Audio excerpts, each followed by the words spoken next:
Welcome back to another episode of the Jesus Cartel. With me, as always, Mr. Clay Russell. Clay, how are you doing, bud?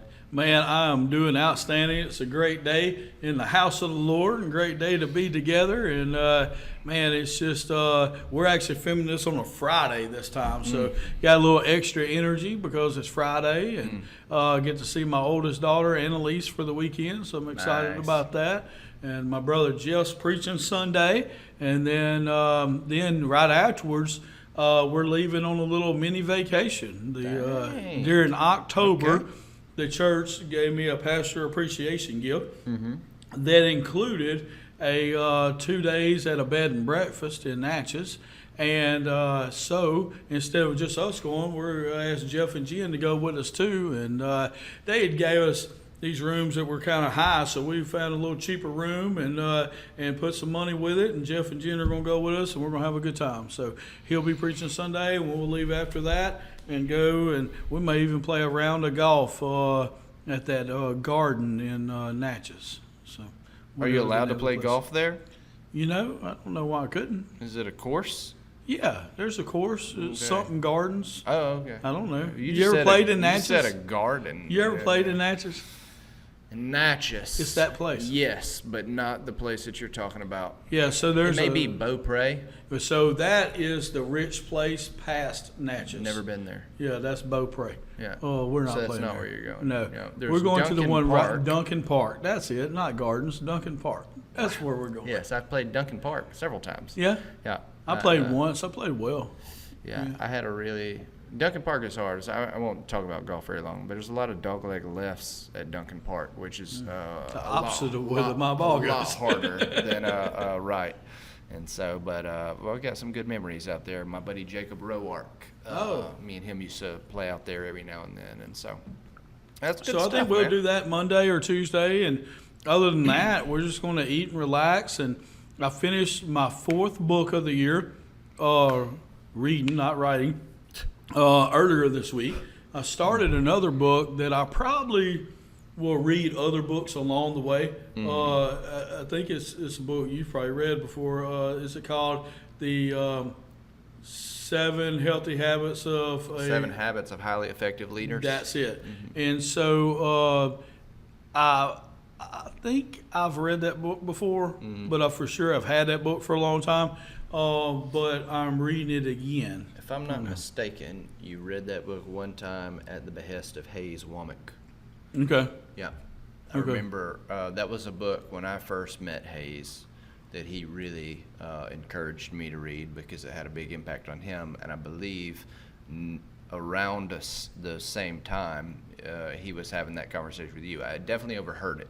Now, whether or not you read that because of that conversation, you may have read it before, but I do know for sure that conversation took place. Well, it was either him or Tyler Dean. Now the other Tyler's not that successful, so probably. Now the other book that Hayes asked me to read, I read on a cruise one time, and I hated it. I don't know if I know about it.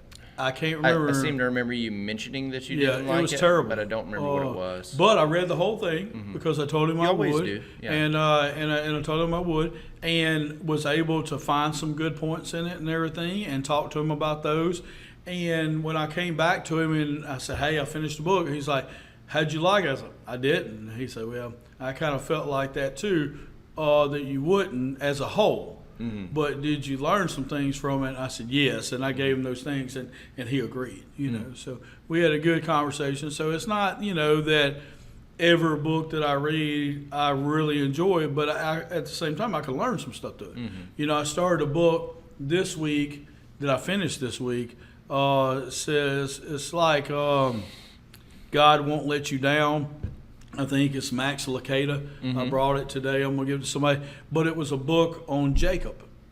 And so very first couple pages says, hey, look, if you're like doing really good at walking this life of Christ out and your halo is straight up and, and you don't, sin a lot and all this might not be the book for you. I'm like, okay, that's probably not the book for me. Because I am walking a good life and doing those things and not sideways and this and that. And he says, because this book is about the book of Jacob. And, Jacob's life was anything but straightforward and this and that, Yeah. you know. Jacob was one of those characters that a lot of people admire, but there's not a lot of admirable things that happened in a lot of his life. Right. And so I'm like debating, should I even read it or not? But I also know that I'm not just reading for myself. Sure. But I am reading for other people Yeah. because that's what preachers do. And, that's And you what, feel like the they're- people in your church aren't very good. So that this That's can not help. right, but I do have a job where people have struggled with some different things in their life and stuff like that. So I went ahead and read it for the people, right? Yeah. But by the time I finished it, I got a lot out of it. A lot more than I thought that I would have. And I'm not saying that I realized that my life isn't as good as I thought it was or my walk isn't as good. That's not true. Yeah. But I was able to relate a lot more to it than I thought that I would. And I was able to learn a lot more from it than I thought that I would. Yeah. And you know, I think that I'm better equipped because of reading that book. You know, it was a simple read and wasn't difficult. Read it over 4 or 5 days. Got a good, you know, mindset there. It may preach out of, you know, one of the chapters one day or something. I don't know. But I did enjoy that more than I thought that I would.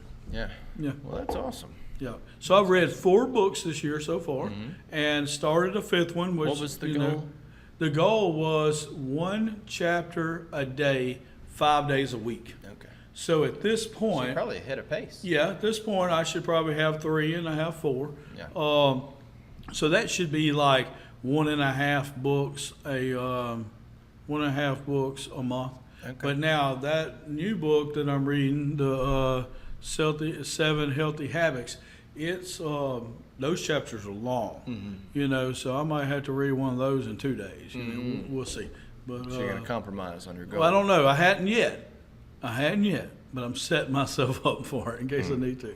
So I'm learning good. Good stuff. Yeah. Now that is a good book, though. That's awesome, man. I'm glad that you're making some progress in your goals and stuff like that. We're doing everything's going well in the Skull household. You know, like to make a little bit more headway with Operation Family Freedom. We're on pace to do what we did last year. Currently, now the end of the year will obviously pick up a lot. But I'd like to get ahead of pace. I don't like being on track for things.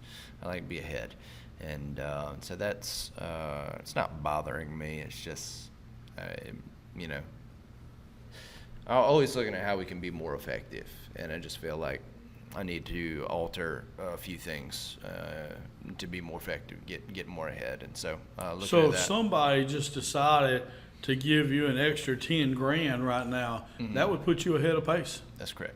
There you go. There's a challenge. Yeah, that would definitely do it. Amen. But yeah, so just looking at those things, kind of reevaluating how some things are being done. We've got a consistent schedule happening. Had some huge things happen. You know, I don't want to get into a lot of details about what's going on. You can go to our Operation Family Freedom Facebook page for the details on what's happening, but a lot of it is graphic. A lot of it is graphic, and so I don't want to necessarily have a full conversation about it right now. But things are going well. Just looking for everything's still going right. Just looking for some things to push ahead of pace rather than on pace. And so, but life is good. Kids are good. Wife is good. So there's a term or phrase that's kind of come up in first phase IOP, which if I even mention it, it will be breaking a record for the most times that first phase IOP has been mentioned. has took precedent in Jesus Cartel. Yeah. For one class, for sure. For sure. But the phrase is, I'm at a 10 with plenty of room for improvement. I like that. You know, and at first, you know, you're kind of taken back by, you know, somebody thinking they're at a 10 at this stage of life. Sure. But at the same time, acknowledging that there's still plenty of room for improvement. And, you know, that's basically what you just said about Jesus Cartel. Sure.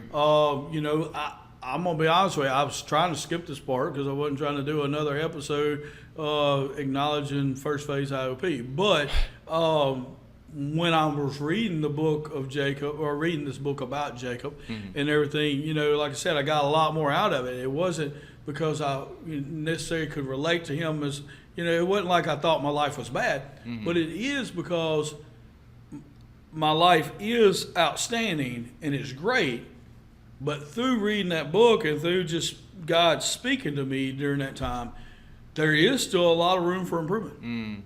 You know, Sure. So whereas I didn't really want to read the book because he basically, the author said it wasn't for me. You know, I mean, that's what he said in page 1. So I was like, well, okay, you're right. Maybe I shouldn't.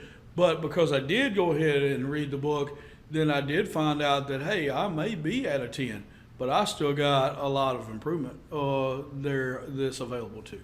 Yeah. And so same way with Operation Family Freedom. Hey, it's going great, but could it be better? Yeah, it could be better. Yeah. And that's the goal, you know. And so, but other than that, things are fantastic. Just, you know, maneuvering through some different little things in life. You know, you got your daily challenges that, you know, life just presents you, and we're nailing all of those, moving through them, and things are swell. Now, you are playing more golf right now than this time last year, right? Yeah, I am. I'm shooting really well. Okay. Yeah, I'm shooting. I think the goal was, I wrote it down, but I'm pretty sure the goal was 10 rounds in the 70s this year. I'm at 5, and it's not through with February. Yeah, and so that's going to be easy peasy. But man, it's been a lot of fun. It's been able to spend a lot more time with my kids, a lot more time with my wife, and you know, been able to take a lot of people out and just spend some time with them. And you know, the golf course is a cool place to hang out because there's no distractions. You know, you're not on your phone, you're not watching TV. It's just people riding in a cart together, spending time one-on-one, and that's pretty awesome. But get to know you segment question real quick. I want to just jump into this. And what are some phases that the people around you went through that you managed to avoid? Right. So I think in the past we've talked about some different like trends that we jumped on. What are some trends that we refused to jump on? What are some things that was happening everywhere around you, and you just never did it? I'll start. Yeah. I'll give you one off the top, and there are several I can think of, but one off the top. The guys, when I was in like junior high school, guys started wearing these shell necklaces. Okay. You know, it's like little broken shells, and I think it was called like a puka shell necklace or something like that. And man, everybody had them. And man, I just thought it was the dumbest thing in the world. And I could not lower myself to a place to wear a puka shell necklace. And I know that there are listeners right now who may still have one on, but definitely wore them back then. And I think that they should all be ashamed of themselves, personally. Now, here's my question on that, because I just, I don't understand your age population and all that 100%, because much it's more 30 mature. years difference between Yeah, us. much more mature in that area. The same people that wore these shell necklaces when they were in junior high, did they also have highlights in their hair? It's kind of a mixed bag. Because that's what I think of. It was a mixed bag with the highlights, See, when I picture a shell necklace, I'm just being honest. This is what I picture. I picture FCCS's baseball team 2 years ago when everybody bleached their hair and everybody tried to look like something that they're not. And that's what I think of. Yep. Yeah, so I like the guys who play for FCCS's baseball team. I got good relationships with them. But they are exactly the type of people that will wear puka shell necklaces. I know. Yeah. I didn't say nothing bad about them. Yeah. You're the one that bashed those people. You got a few on Mangum's team too, though. Blake Pierce probably got one in his pocket right now. Blake Pierce would not wear one because they don't have them at Temu. Oh, I bet they do. he I bet he doesn't they do. want anything that blends in. He wants his to be huge. Oh, yeah. And, He has for full too many. shells. That's Yeah, right. That's what he would do. Yeah. He would make his own or That's get it from good. Temu. Yeah. No, so you got the shell necklaces. I have Wranglers. You never got into Wranglers? No. I'm wearing Wranglers right Never now. wore them, not one time. Interesting. No. You didn't want to be a cowboy? Never. And even after Toby Keith suggested it? You know what? By that point, I done decided that we're not. Yeah. No. Yeah. Never got into the Wranglers. Yeah. Now Wranglers was so Jinko jeans. Mm-hmm. That became very popular. Yeah. I dodged the Jinko jeans as well. Yeah. That was a movement I couldn't get behind. I didn't understand it. Now, the people who wore the Jinko jeans were, I don't even know how to describe it. It wasn't like a one-size-fits-all type of deal. The puka shell necklaces, it was like you knew who was going to wear those. The Jinko jeans was a bit different. Yeah.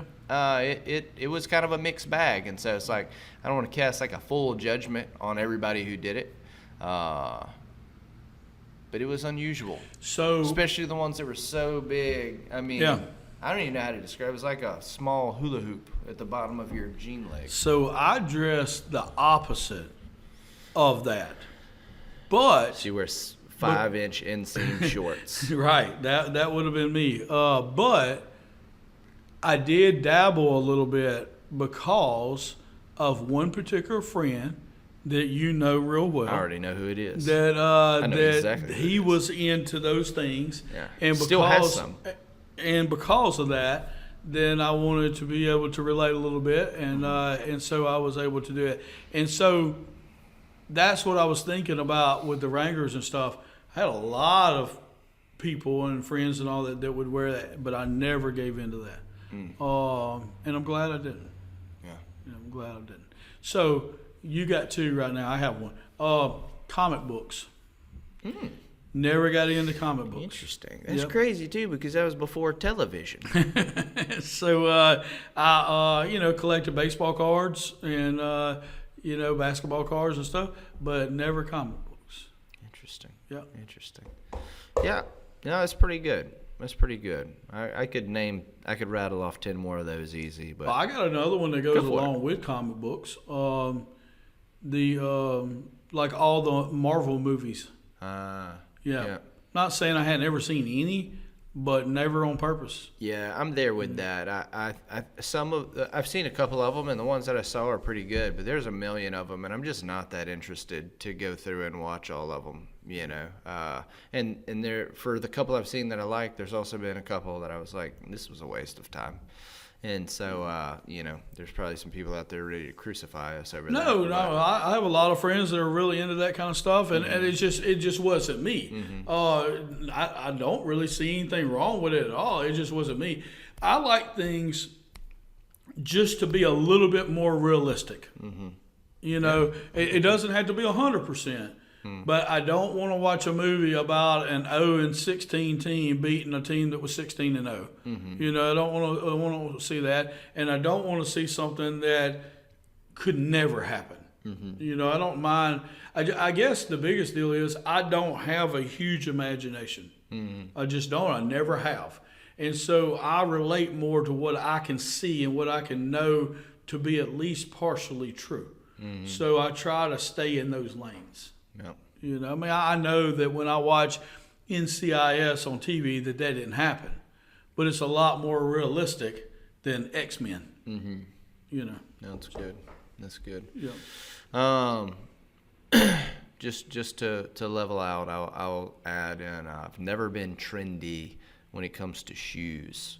There's always been new shoes coming out, and it's like this is the shoe everybody wants to have. That's been a thing my whole life. I've never been into it. Even ones that weren't necessarily like high dollar. Like there was when I was in high school, there was Nike Shocks were a big thing, huge thing. I've never had a pair. Our basketball team had a team pair that we had to wear for our games, and I hated them. I hated them. They were very uncomfortable, they were very clunky, and I didn't like the way they looked. I'm the kind of guy that will go get a $20 pair of shoes from Walmart and be very content. It's just not something I valued. But for whatever reason, shoe culture.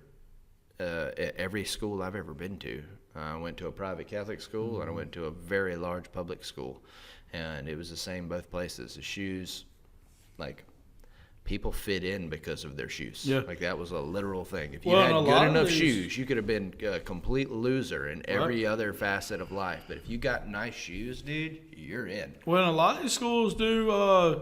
They do uniforms now. So the only way you can stand out is your shoes. Now, I am a huge shoe guy, but not a shoe culture guy. Yeah. So I've never read an article on what other people think are cool in shoes. I've never, bought a pair of shoes because other people were buying them or anything like that. But I've always been a shoe guy. Yeah. I like to wear different shoes all the time. Also, it helps with my back and stuff and with my body. If I trade out shoes a lot, then I feel better in my body than I do if I don't. So I like shoes. I have too many pairs of shoes probably, but You do have a lot of shoes. I do have a lot of shoes, but I give a lot of shoes away. That's true, too. But I don't adopt the shoe culture. I got you. Yep. I got you. Well, last week we had an episode on commanding or requesting from the Lord, and kind of looking at the difference of those two things. And then this week, I kind of had a conversation with my class a little bit this morning about this topic, and I just thought it would be fun for us to talk about it a little bit. And it's the importance of imposed discipline. And so the first way that I said it, which I told you 3 seconds before I clapped us in, I said it was the importance of discipline. But then I realized immediately that comes off different, because we're not talking about self-discipline. Right. We talk about the importance of that kind of discipline all the time. I'm talking about the importance of imposed discipline, meaning you are in charge of another person in some form or facet, be it a team leader or a child or anything like that. And because of their actions, you are now having to impose disciplinary action onto them because of their behavior. And I want to talk about whether or not you find those things important. If they are important, how important are they? And if they're not important, or you don't think they're important, why?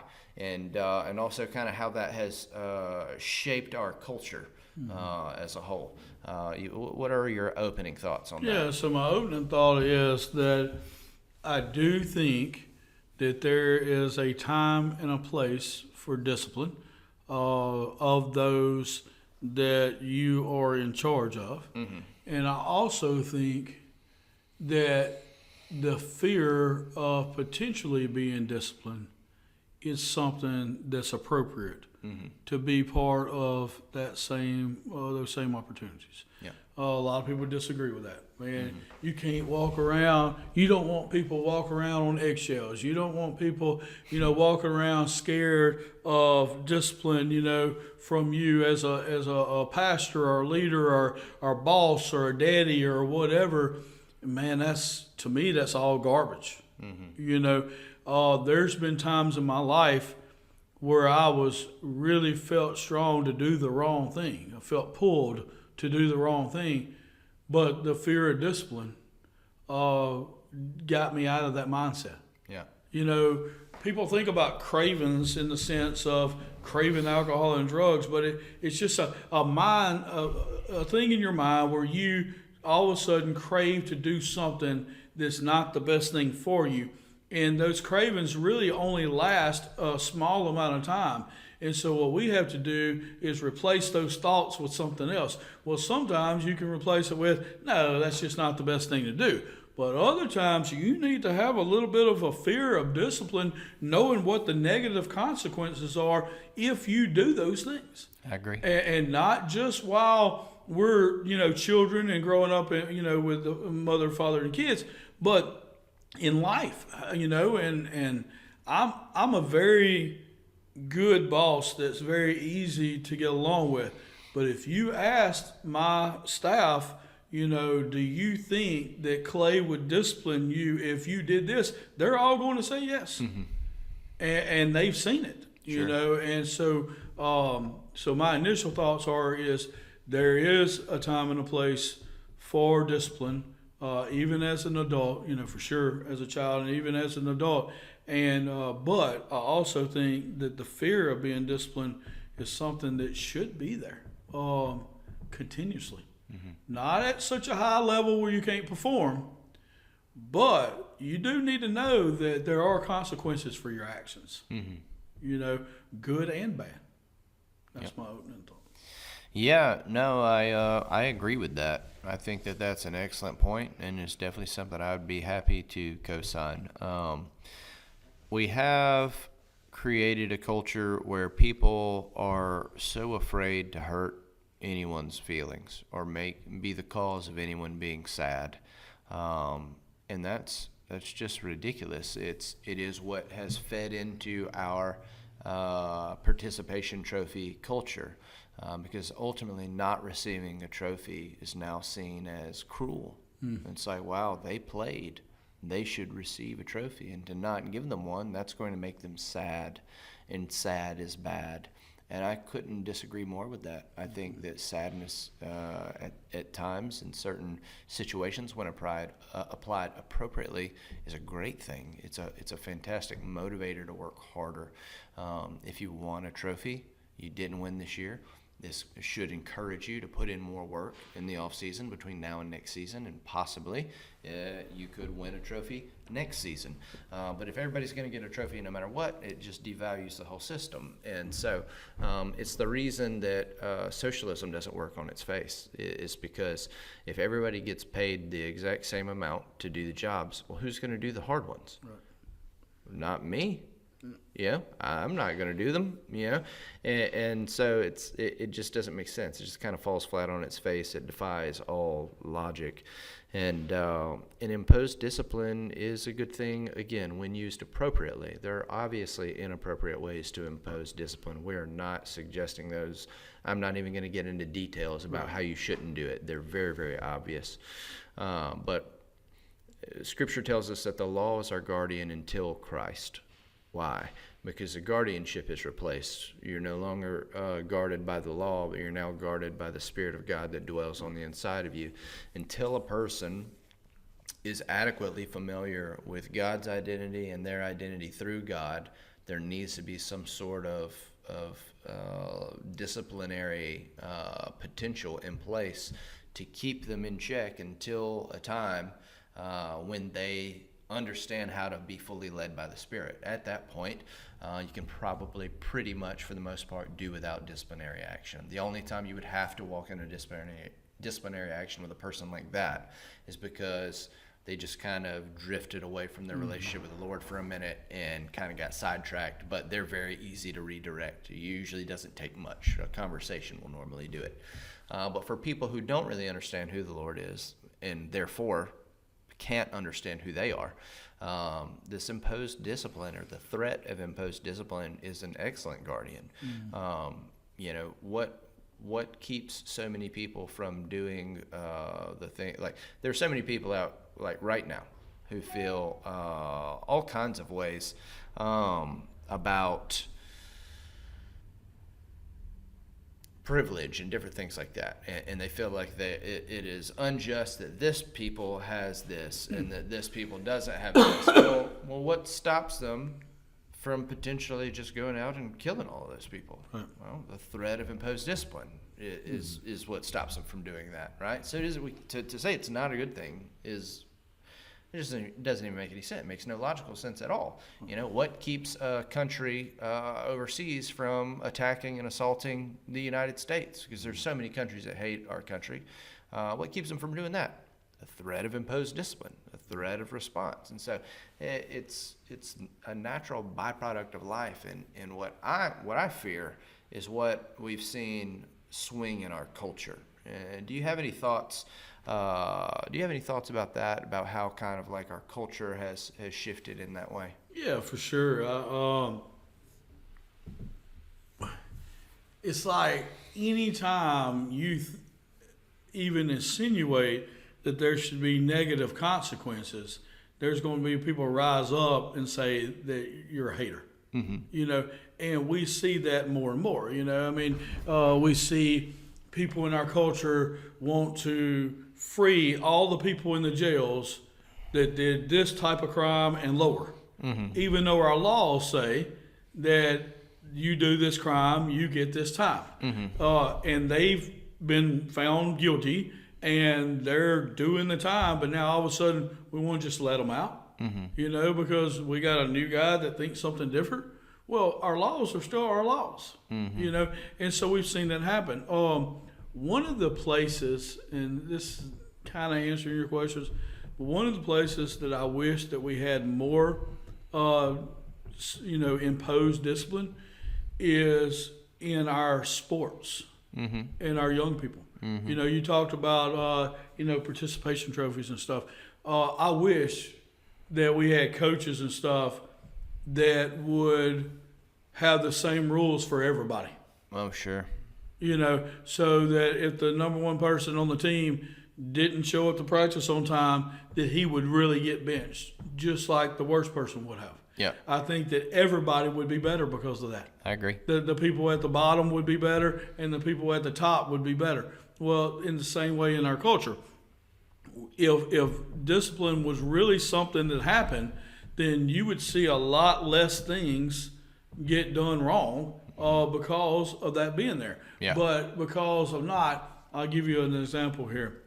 There was a recent situation to where a guy stole from us, right? And we found out about it, and we released him from being with us, right? But then we were going to prosecute, right? Because he did wrong. Yeah. But then the question is, well, what about if he pays the money back? So now you got your money. Why would you prosecute? Yeah. So now we look like the bad person. Yeah. Because we're wanting to uphold the law that says that this is what happens when you do this crime. Yeah. But the world looks at us like, but why would you do that? Because you have your money. Yeah, because it's not about the money. And so where we run into a problem is in society, now our mind is, well, we can do whatever we want to do, and if we get caught, then at least we just have to pay back what we did wrong. Yeah. We don't have this punishment on top of that. If I show up late for practice, the worst thing that could be is that I don't get my first at bat because I wasn't there. If I steal something and I get caught, then I just have to pay the money back. But what about the 100 times I stole before that and I didn't get caught, so I didn't pay the money back? Yeah. And so I think that we really run into that a lot. And like I said, we felt that pressure as an organization from society. It is like, but you got your money back. Yeah. Well, it wasn't about the money. Yeah. It was about helping him as a person realize that that's unacceptable, and also putting some fear into other people that will hear this story and realize that they better not do it either. Yeah, and paying money back doesn't fix a reputation. Money can't fix that. Right. Yeah, and so it's like that. We're not answering for the money now. We're answering for something greater. And a lot of times that's the deal with discipline. It's not just about what was broken. It's like that you can see. It's about what was broken that you can't see.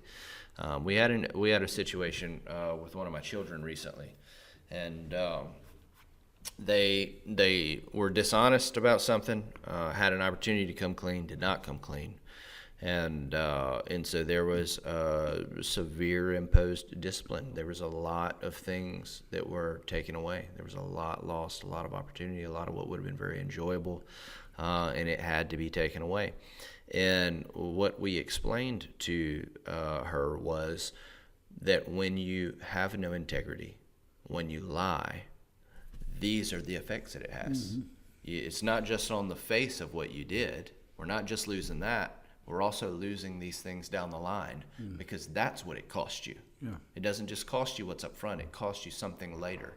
And so, that is a lesson that we want our children to learn while they're still under our protection and under our roof and under our guidance. It's not something I want my kids to learn in their 20s from the world when they are dishonest and lose all of their integrity and it costs them their livelihood. That's not the time to learn that. That's not the way to do it. And so we have an opportunity, a unique opportunity as parents. You have that unique opportunity as a boss or a team leader or as an employer to impose discipline in a way where people can learn lessons without having to go through the lesson that life is going to teach you, which is much more severe and much more consequential than these smaller imposed disciplines that we have. And so there's been a lot of times as a leader in a church that I'm over volunteers. Mm-hmm. And because a volunteer didn't do something that we asked them to do or did something on their own time that we don't approve of, that I've had to let them know that we don't need you to volunteer. Mm-hmm. And people are like, but they're a volunteer. Yeah, but we don't need that. Yeah. And the ones that we've done that with and have received it have, they have learned a lot from it. Yeah. And it's not really them that the problem is with society. It's with everybody else. I can't believe you did that. I didn't do anything. Mm-hmm. And that's something that I've had to realize as a leader and as a boss, and that is that, hey, look, when I'm choosing how to discipline you or the consequences that had to happen or with your kids or whatever, we have to first realize that I didn't do any of those things. 100%. This ain't on me. I didn't make this choice. But yet I'm having to deal with it, and all of a sudden people are going to put it back on you like you're doing something wrong. Yep. I didn't steal the money. I didn't sleep with the girl. I didn't smoke the crack. I didn't do any of these things. Mm-hmm. None of those things. I didn't lie to nobody. Yep. Didn't steal from nobody. But yet you're going to put it on me like just because I, had to lay down the discipline there like I did something wrong. Mm-hmm. You put yourself in that situation. Yep. But you also put me in a situation of having to deal with it. Right. And so a lot of people's pushback against imposed discipline is grace. Right. That's a lot of people's pushback. Right. It's grace and mercy. And they're saying, well, as Christians, where is your grace? Where is your mercy? And the deal is first off, whatever grace or mercy I don't show does not lessen the immeasurable grace and mercy of Christ. I just want to say that outright first off. And so now, does that excuse me to never show grace and mercy? No, it doesn't. But I just want to make something clear that my grace and mercy and the grace and mercy of the Lord are not two parts of the same coin. They're wholly separate things. He is rich in grace and rich in mercy, and as individuals, my individual action doesn't negate his immeasurable grace and mercy. So just throwing that out there. But so many people lean into we should always forgive. And it's like, I do forgive you for what you did. But am I empowering you to continue doing this by not imposing discipline in this situation? So as a shepherd, which is a role I take very serious, my job is to protect my flock from the wolf, right? And so if when the wolf comes, I catch the wolf, and I got a bottle of water, and I just spray him in the face. That's not going to stop the wolf from coming back. It's not going to stop the wolf from coming back. And should I not be paying as good of attention the next time he shows up, it's not me that suffers alone. It's my people that I was charged to protect that suffer. And so many times people they call it showing grace, but I'm going to tell you what it is. I'm just saying for what it is. Sorry if this hurts someone's feelings. It's cowardice. Mm-hmm. It's cowardice. You don't have the backbone to do what is necessary. Now, sometimes it's just cowardice. That happens a lot. I would say that's probably the most common thing. Other times, it's cowardice paired with you not ready to deal with how it's going to affect the performance of whatever you're doing. And so your best player on your team doesn't show up for practice, but you don't bench him. Why? because you're afraid of how it's going to affect the performance of the team. And so now you're telling everyone around you that you value this individual more than you value your integrity, more than you value everyone else, more than you value the very values that you have established as part of your organization, that none of those matter. And so what happens then is that anyone else who's decent as far as performance goes, and anybody else who sees themselves as a pivotal role of this team now knows that lawlessness is totally okay, which is how you end up with an Epstein situation. Yeah. That's what happens. No one is being prosecuted. No one is having any sort of, and so you know what this is telling all of the elites in the world? Do whatever. Hey man, like they got us dead to rights. They're still not doing anything. So the next situation will not be equal. It will be worse. Yep. And that's what happens when we fail to impose discipline. And that's where it's running. You said, what about the person that says, why don't you show grace? Well, first off, that's not what grace is. That's mercy. Yeah. Not getting what you do deserve is mercy, not grace. And so, the grace is the unmerited favor. Hey, with your daughter, hey, I'm going to give you grace in the sense that I'm going to love you just the same that I did, not any less. You're going to get to still be a skull. You're going to get all of my love. You're going to get this unmerited favor. That's grace. You're going to receive that. But at the same time, you're going to receive this discipline also. Mm-hmm. Why? So that we don't let this mistake turn into who you are. Mm-hmm. Because That's right. I love you so much, and I know who you are, and I want you to continue to be that person, or even better. But what we don't want you to do is for you to turn into your mistake, turn into your problem, turn into your issue. And that's what's going to happen if you don't incur some consequences to keep you from doing that. Yeah. Especially, at a young age, but also at a young age in the Lord also. Yep.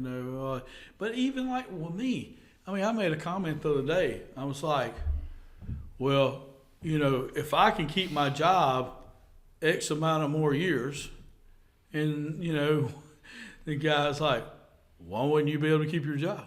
I'm like, well, you just never know. That's right. Yeah. And this was, one of my board of directors was like, why would that even come up? You never know. Yeah. I don't take anything for granted. That's right. If I do something wrong and it puts a bad light on Fresh Start, hey, they got a decision to make, and I can't do anything about it.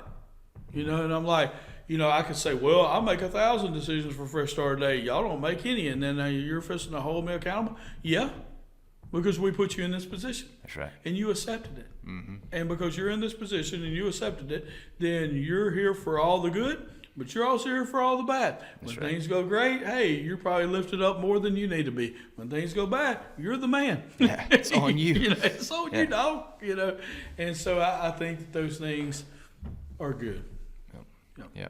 So if you can't tell, as far as imposed discipline is concerned, we are pro. I do have a comment or a little story I do want to tell that I wanted to kind of finish that out and then tell this because it's related to something you were saying earlier. And you're talking about participation trophies and stuff like that. And so anyhow, we on Wednesday nights we have youth, but we also have a youth band, and their schedules have to work out for them to practice, and then they play. Well, the other night they practiced, but they practiced without their drummer because the drummer couldn't be there.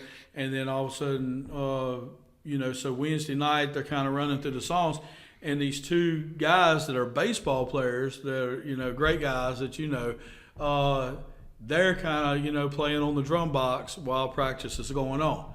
And, they're doing okay, and they've never played on it before, and they're trying to learn and that kind of stuff.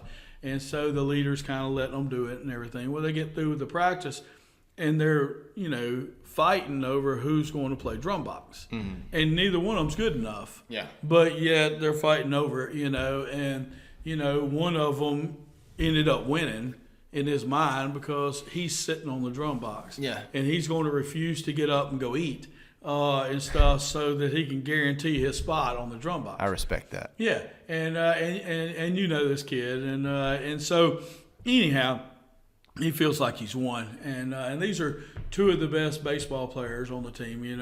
There's a few of them, and there are two of them. And so, anyhow, right before it starts, the drummer comes in, and he's not got to be the drummer, but he is a drummer, and he does play on Wednesdays sometimes.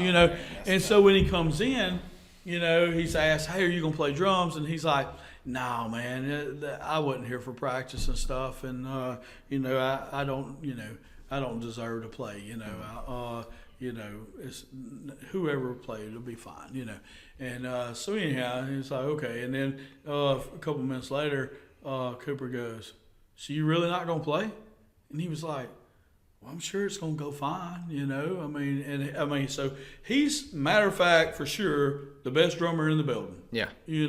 As far as youth go, and can play the songs without practice for sure.